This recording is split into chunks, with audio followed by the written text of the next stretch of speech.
Амрын гэрээ үзэгчтэй цагдаагийн байгууллага алба хаагчдын үйл ажиллагаа гэмтрэг зөрчлөөс урьдчилан сэргийлэх чиглэлээр мэдээллийг бэлтгэн хүргэдэг Амрын гэрээ нэвтрүүлгийн ээлжид шинэ дугаар эхлэхэд бэлэн боллоо.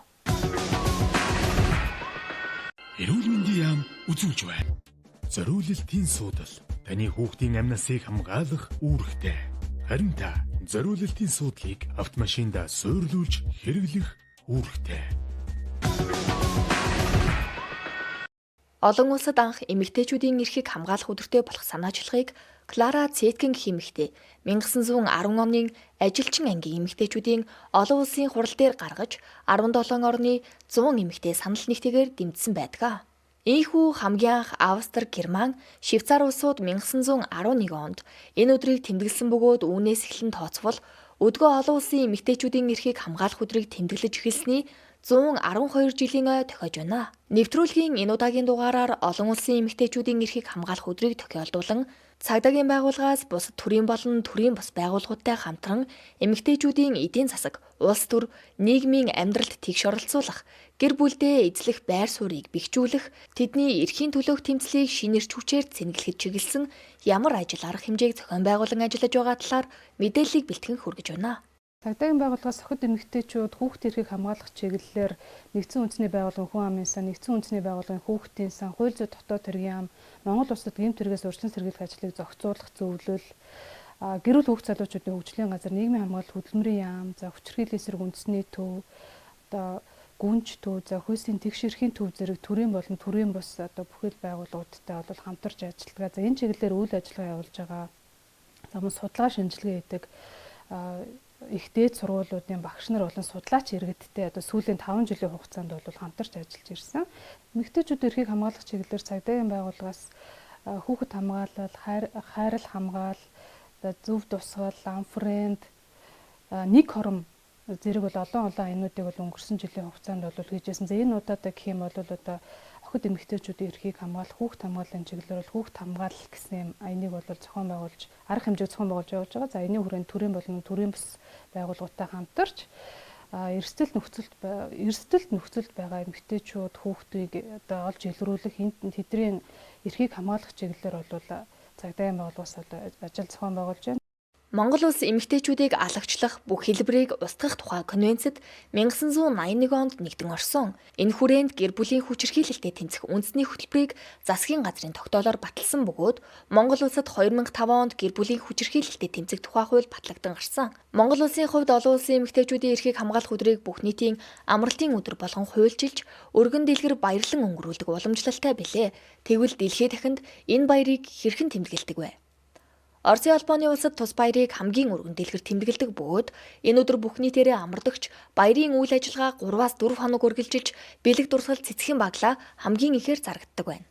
Бүгд найрамдах Хятад ард улсын засгийн газраас 3 дугаар сарын 8-нд эмэгтэйчүүд хагас өдөр ажиллах ёстой гэж хуульчилсан байдаг хэдий ч ихэнх ажил олгогчид энэ өдөр эмэгтэйчүүдийг бүтэн цагаар ажилуулдаг байна. Эмэгтэйчүүдийн эрхийн асуудал гэдэг бол хүн төрөлхтний хөгжлийн түүхэн асуудал юм. 1792 онд Английн гүн ухаантан Wollstonecraft эмэгтэйчүүдийн эрхийн асуудлаар анхны том одоо бүтээлэн гаргаж ирсэн.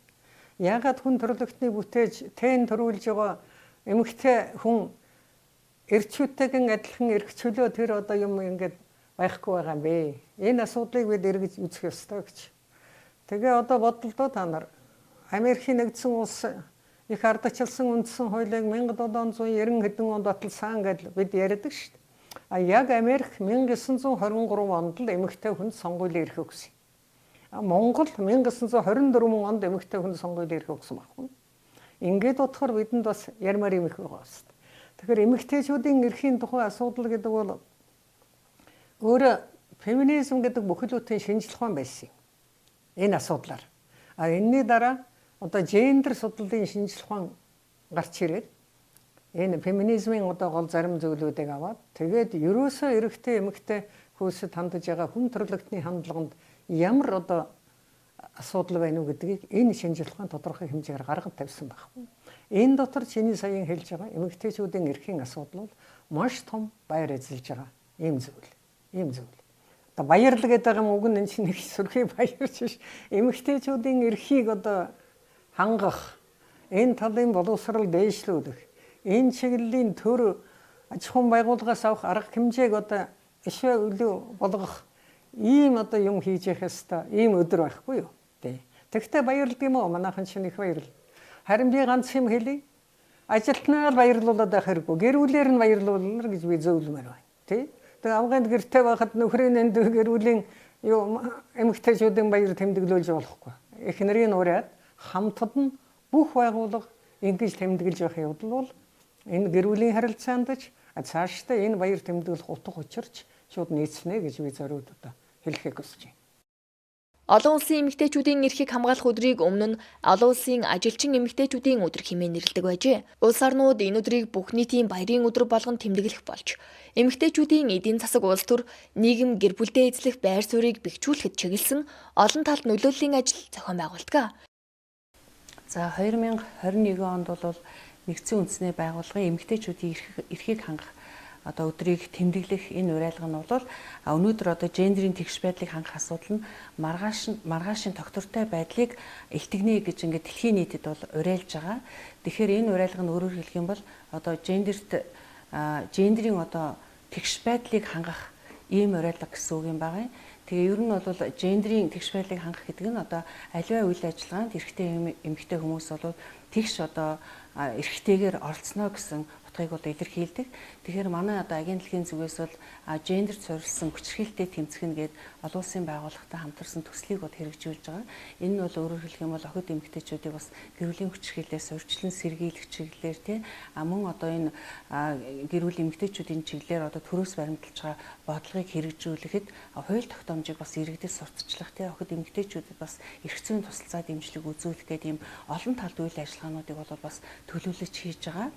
Тэгээд удахгүй бас олон улсын эмэгтэйчүүдийн одоо эрхийг хамгаалах өдөр болох гэж байна. Тэгээ ер нь бол гэр бүлийн одоо хүчирхийлэлд эмэгтэйчүүд дийлэнхтэй өртөж байдаг учраас бид нар бас энэ хууль тогтоомжийн хүрээнд яг ямар байдгийг энэ хүрээндээ бид нар бодлогыг хэрэгжүүлж эмэгтэйчүүдийг одоо хүчирхийлэлээс урьдчилан сэргийлэх чиглэлээр өөрсдийнх нь одоо ойлголт хандлагыг нэмэгдүүлэх талаар бас нэлээд олон ажлуудыг бол зохион байгуулж хийж байна.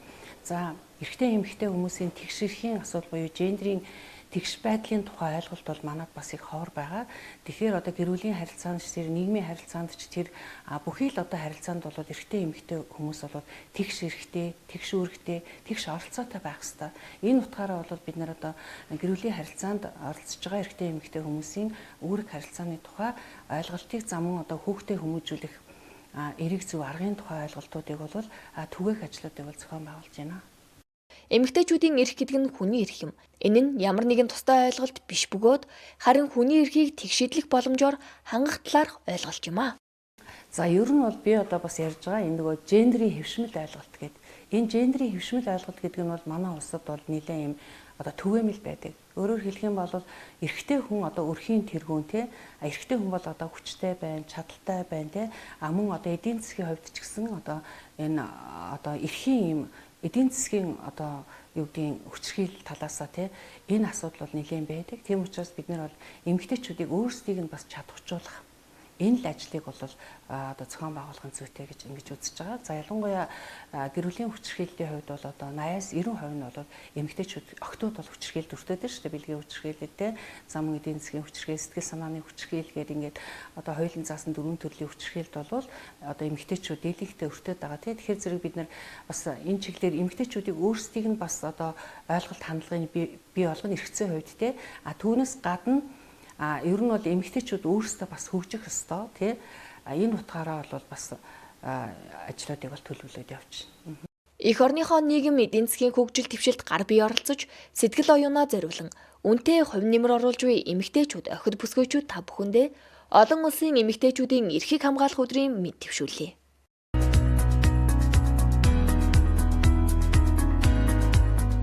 Амрыг ирээ үзэгчдээ ярилцах цаг болонгийн энэ удаагийн дугаард олон улсын Улаанбаатар их сургуулийн гэр бүл сэтгэл судлалын тэнхимийн эрхлэгч доктор Дэд профессор Оюун Эрдэнэ эмэгтэйчүүдийн эрх үүргийн талаар ярилцахаар хүрэлцэн ирсэн байна. Танд энэ өдрийн мэнд хүргэе. За баярлалаа энэ өдрийн мэнд. Эмэгтэйчүүд тэр тусмаа Монгол эмэгтэйчүүд ер нь гэр бүл болон нийгэмд ямар байр суурьтай ямар үүрэг гүйцэтгэж ирсэн юм болоо. За тэгэхээр орчин үед бол Монгол гэр бүлийн харилцаа, соёл, ёс уламжлал амьдралын хэм маяг гэдэг олон зүйл бол өөрчлөгдсөн. За Монгол гэр бүл бол одоо дэлхийн гэр бүлийн нэг болсон байна нэгдүгээр. За хоёрдугаарт бол нийгэм хөгжиж байна. Техник технологи хөгжихийн хэрэг гэр бүл дэх одоо хөдөлмөрийн хуваар өөрчлөгдсөн. Гэр бүлийн гишүүдийн эрх үүрэг бол нэлээд өөрчлөгдсөн байна. За энэ цаг үед Монгол эмэгтэйчүүдийн одоо нийгэмд гүйцэтгэж байгаа үүрэг бол хэд хэдэн янзаар өөрчлөгдөж байна.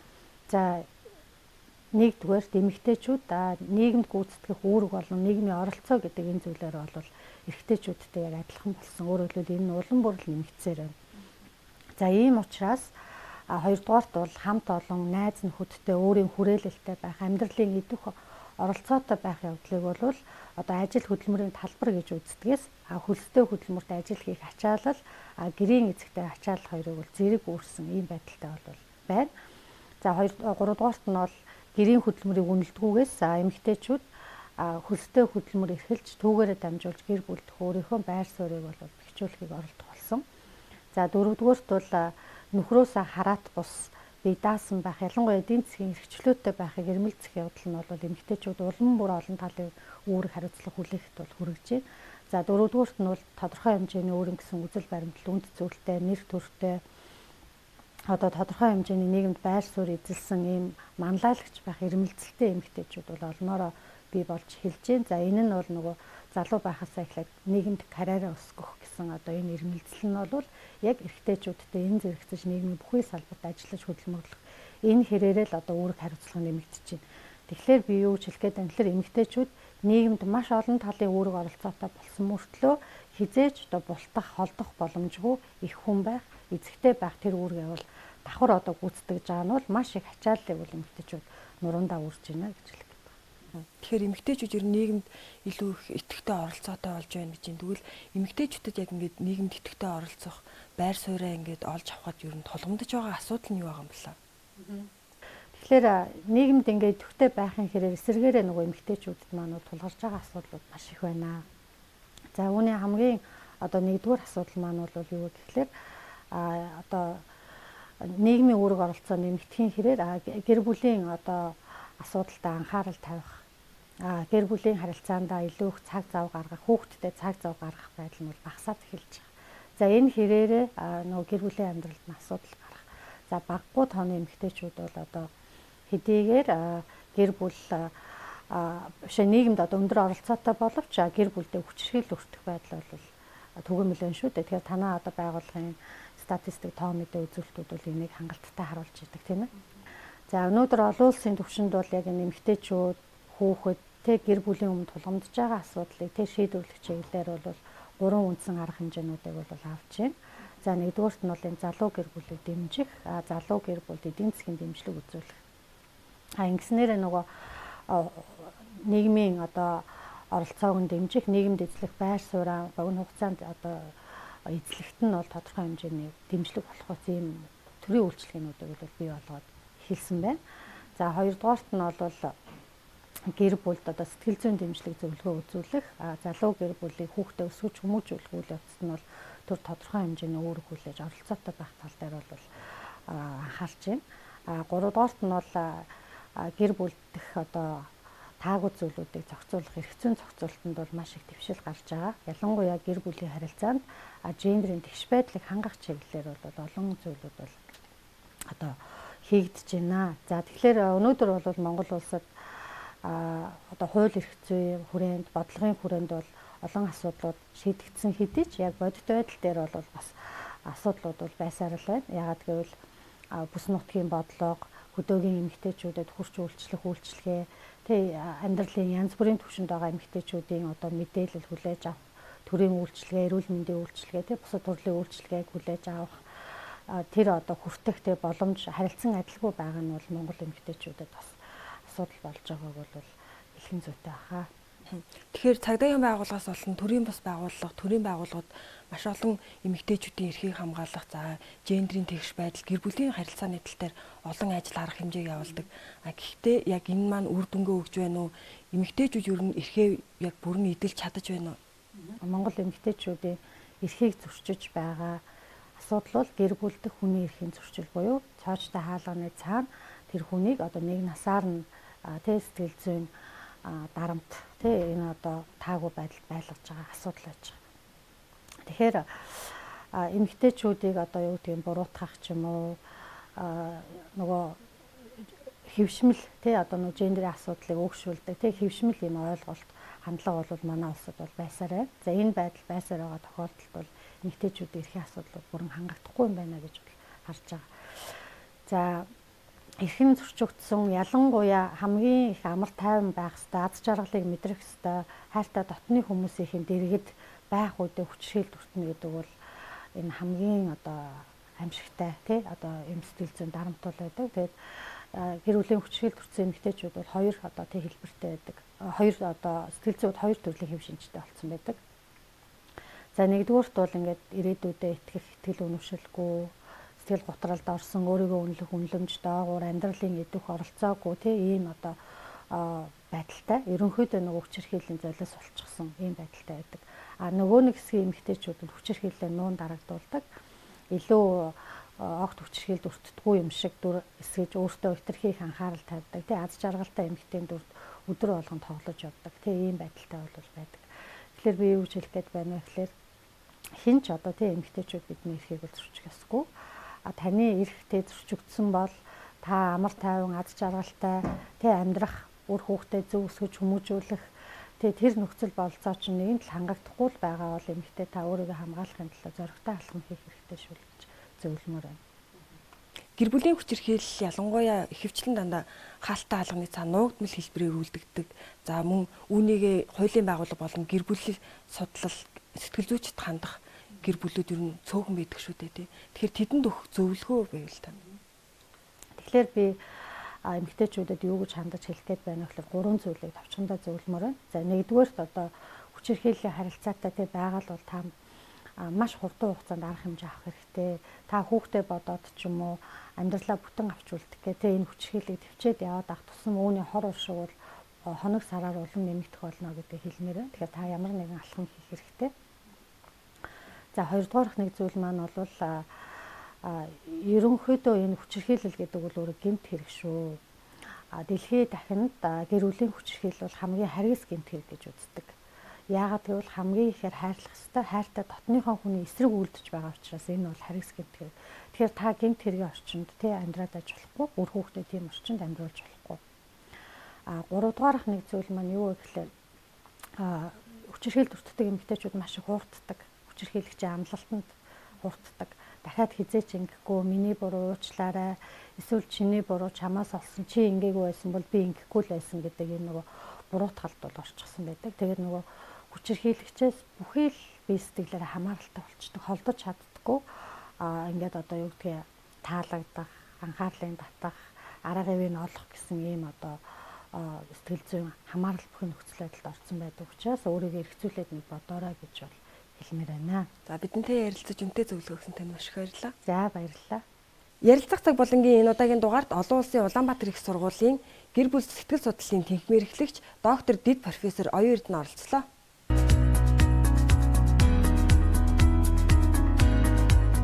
Анх эрүүлжлэх байранд ажиллаад согтуурсан эмэгтэйчүүдийг хүлээж авахд за ингээд таны даралтыг үзье гэх ч юм уу эрүүл мэндийн үзлэг үзэхэд маш их хүндрэлтэй харьцаад бас үнэхээр хэцүү. Одоо энгийн эрүүл хүмүүсээ эмчилж хахад ийм хүмүүстэй харьцаад үнэхээр хэцүү. Би юу яагаад энэ мэрэгжлээ солиод ороод ирвэ, өөр зүг рүү ороод ирвэ гэд маш их шантарч исэн үе байсан. За одоо ингээд ажиллаад мөрд зүгээд ирээд ингээд ирэхэд мэрэгжлээ илүү ойлгоод за тэгээд энэ хүмүүс нэг ч гэсэн хүнд тусалчихсан, нэг ч гэсэн аль эзэгтэй арх уухгүй, агсан цогтуу тавихгүй энд битгий ирээсэй гэж илүүх боддог болсон.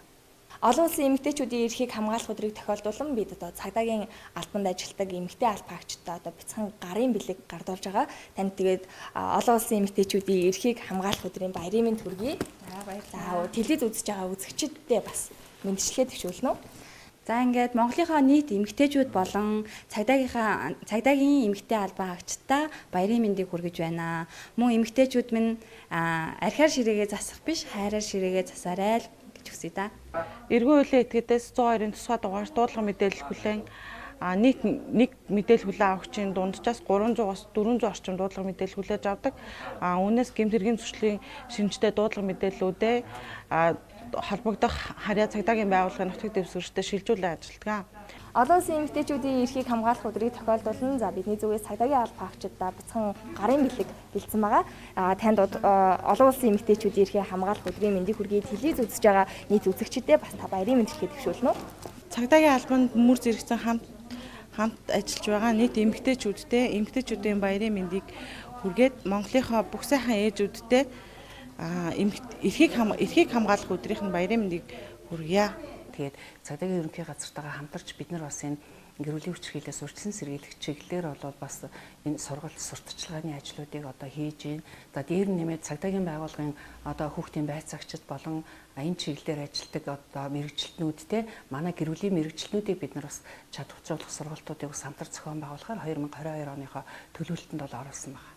Өнөөдөр олон улсын эмэгтэйчүүдийн эрхийг хамгаалах өдөр тохиож байгаа. Тийм учраас баярлсан талархсан сэтгэлээ илэрхийлээд бяцхан гарын бэлгийг бас танд гардуулах гэсэн юм аа. Баярлалаа. Тэгээд та сэтгэлээ хуваалцаарай. За цагдаагийн байгууллагынхандаа маш их баярлалаа. Бид нар тэгээд үргэлж бас энэ хүүхэд эмэгтэйчүүдийн хүчирхийлээс урьдчилан сэргийлэх чиглэлээр бас олон жил хамтарч ажиллаж байгаа. Тэгээд олон чаянуудыг одоо өрнүүлсэн. Тэгээ манай хүмүүс бас мэдж байгаа. Яарад яах вэ те хүүхэд бол эцгийн тойл юм аа гэдэг ингээ олон аянуудыг бас одоо бас үр дүнтэй сайн хамтран зохион байгуулж байгаа. Тэгээд энэ жил ч гэсэн бид нар одоо том ажлуудаар хамтарч ажиллана. Тэгээд та бүхний ажилд амжилт хүсье. Маш их баярлалаа. Тэгээд телевиз үзэж байгаа нийт үзэгчдтэй олон улсын эмэгтэйчүүдийн эрхийг хамгаалах баярын өдрийн мэндийг хүргэе. Гэр бүлдээ эмэгтэйчүүд болгон аз жаргалтай инээмсэглэж хүүхэд бүхэн ээж аваахаа хайранд өсөж тарниасаа гэсэн ийм сайхан эрүүлгийг өргөн төвшүүлье. Монголын одоо гэр бүлүүдэд, Монголын эмэгтэйчүүдэд бас үнэтэй заавар зөвлөгөө байнга өгж яадаг таньда болон таны одоо эрдмийн хамт олонд чинь олон улсын эмэгтэйчүүдийн баярын мэндийг хүргье. За баярлалаа. Эрийн түвшиг, гэрийн чимэг, төрлийн язгуур, төрийн тулгуур болсон Монголын нийт охид бүсгүйчүүд, эхчүүд, мөн цагдаагийн байгууллагын бүхий л бие бүрэлдэхүүнд ажиллаж байгаа. Монгол ирчүүдтэйгээ хамт мөр зэрэгцэн ажиллаж байгаа нийт бүсгүйчүүдтэй олон улсын эмэгтэйчүүдийн эрхийг хамгаалах өдрийн баярын мэндийг хүргэж аз жаргал хамгийн сайн сайхан бүхнийг хүсэн өрөөё. Монгол улсад хурандаа цол олгож эхэлсний 86 жилийн ойд Монгол хурандаа нийгэмлэгээс хил хамгаалах ерөнхий газрын хурлын зааланд зохион байгууллаа. Улсын хэмжээнд 3000 гаруй хурандаа цолтон байдаг бөгөөд эдгээр хурандаа нарт хүндэтгэл үзүүлэх өдрийг жил бүрийн 3 дугаар сарын 2-ны өдөр зохион байгуулдаг. Одоогоос 86 жилийн өмнө цэрэг цагдаагийн байгууллагад хурандаа цолыг олгож эхэлжээ. Тус арга хэмжээнд 300 гаруй хурандаа хүрэлцэн ирсэн юм а. Монгол улсад хурандаа цол олгож эхэлснээ 86 жилийн Монгол хурандаа нийгэмлэгээс зохион байгуулж байгаа хүндэтгэл үзүүлэх арга хэмжээнд цагдаагийн ерөнхий газрын дарга, цагдаагийн ерөнхий газрын даргын зөвлөлийн гишүүдийн нэрийн өмнөөс мөрдөн байцаах албаны гавьяа туйлж цагдаагийн хурандаа дамдын дарагтаа хүндэтгэл үзүүлэх арга хэмжээнд хүрэлцэн ирээд ингээд байгууллагынхаа билет орсголын зүйлийг гардуулах арга хэмжээнд оролцоод явж байна. Энэ 75 жилийн түүхэнд манай албанаас Монгол Улсын гавьяа туулж гэсэн эрхэм үдтэй цолыг 7 хүн хүртсэн байдаг. Тэрний 5 дахь гавьяат маань манай албаны тэргүүн дэд даргаар олон жил үр бүтээлтэй ажилласан. Бидний одоо мөрдөн шалах ажиллагааны гарамгаа одоо багш дамин даргын манай алдрыг тэмдэглэж байгаад баяртай байгаагаа илэрхийлье. Ингээд дамин даргынхаа цаашдын ажилд нь амжилт амьдралд нь эрүүл хамгийн сайн сайхан бүхнийг хүсэн өрөөж байна. Хурандаа цол бол хууль зохиулах албаагчдын хамгийн үнцэнтэй нэр хүндтэй цол юм. Тиймээс хурандаа цолонд хүрсэн хэн бүхэн цолоо хүндэтгэж нэр хүндээ хичээн ажиллах ёстойг Ахмад хурандаа нар хэлсэн юм а. За ер нь Монгол хурандаа нийгэмлэг гэдэг бол улсын аюулгүй байдал тусгаар тогтнолыг хамгаалахын төлөө оролцож байдаг хүчний байгууллагуудын хурандаа нарын эрх ашгийг хамгаалах тэднийг тулгымцсан асуудлыг шийдвэрлэх зорилгоор байгуулагдсан. За ашгийн бус гишүүнчлэлтэй ийм төрийн бус байгууллага байдаг юм а. За энэ байгууллага өнөөдөр намайг гишүүнийхэн хувьд уриад ингээд энэ сайхан арга хэмжээнд оролцож хүндэтгэл үзүүлж байгаад би маш их баяртай байна. За хурандаа цол бол ер нь сайхан цол. Би 1994 онд цагдаагийн ерхий газрын дарга хөшөөч бүрүүгэн тушаалаар хурандаа гэдэг эрхэм хүндэт цолыг зүүсэн. За ингээд би энэ 30 жил энэ хурандаа цолыг зүүж хурандаа гэж дуудуулж байгаадаа би маш их баярлж явдаг, их бахархаж явдаг. За ер нь одоо цэргийн хүний чимэг болсон маш сайхан цол байдаг юм аа. Цагдаагийн байгууллагад гадаад харилцааны хэлтсийн дарга хийж байхдаа анхны эмэгтэй цагдаагийн хурандаа цолыг хүртэж байсан. Одоо тэрнээс хойш би андуураагүй бол цагдаагийн байгууллагад 13 эмэгтэй цагдаагийн хурандаа нар одоо энэ эрхэм цолыг хүртсэн байна. Гадаад харилцааг хариуцсан цагдаагийн байгууллагад 30 жил ажилласан. Тэгээ анхны одоо байц агчаас нь ахуулаад газар тасаг хэлтсийн дарга хүртэл ингээд ажиллаж ирсэн. Тусгайлсан чиг үүрэг бүхий байгууллагуудын хөгжил цэцэглэлтэнд өөрийн ухамсарт амьдрал, залуу халуун нас, сурсан эрдэм мэдлэг эзэмшсэн мэрэгжил, олсон дадлаг туршлагаа зориулсан эрхэм хүмүүсийн баатарлаг хөдөлмөрч, гавьяат үйлсийн хүндэтгэн, алдаршуулах санан дурсах өдөр төдийгүй нийт ард түмний бүх цэргийн албаагчдын баярын өдөр юм.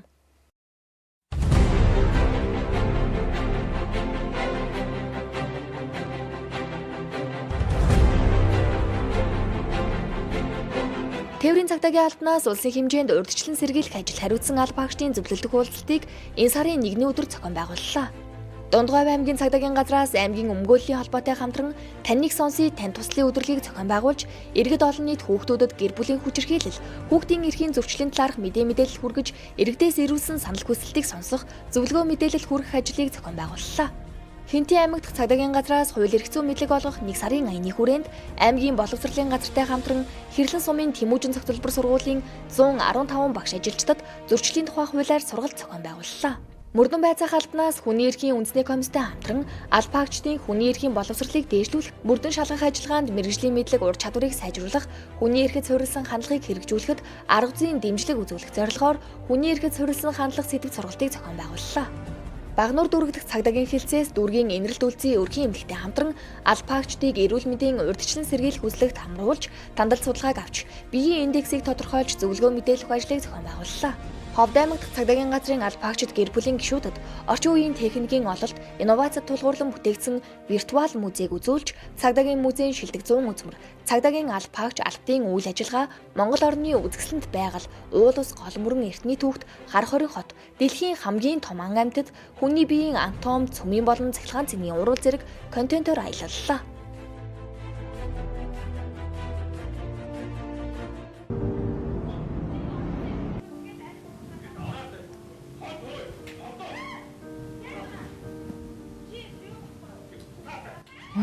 Зомби. Нөгөө чинь дахиад эхэлчихэж байгаа юм шүү. Хэрэм энд гэж. Эхнэр нь ингэж задуулчихар салчиж болдгоо юм бах та. Хүүхдээ удаж болдгоо юм бах та. Эхнэрээ аллаа шүү дээ. Цагтаа очив. Хөө яах юм бэ? Яах юм? Айл ирүүлд орцож яах гээд. Энд жагаа явчих үйл үү? Алис урган тий. Нёхо, цагаан угаарай.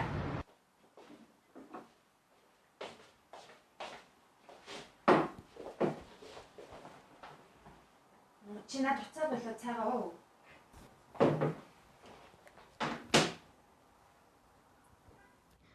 Би Мишельтэй тоглолоо шүү. За тэгвэл. Миний охин маска зүгээрээ. За.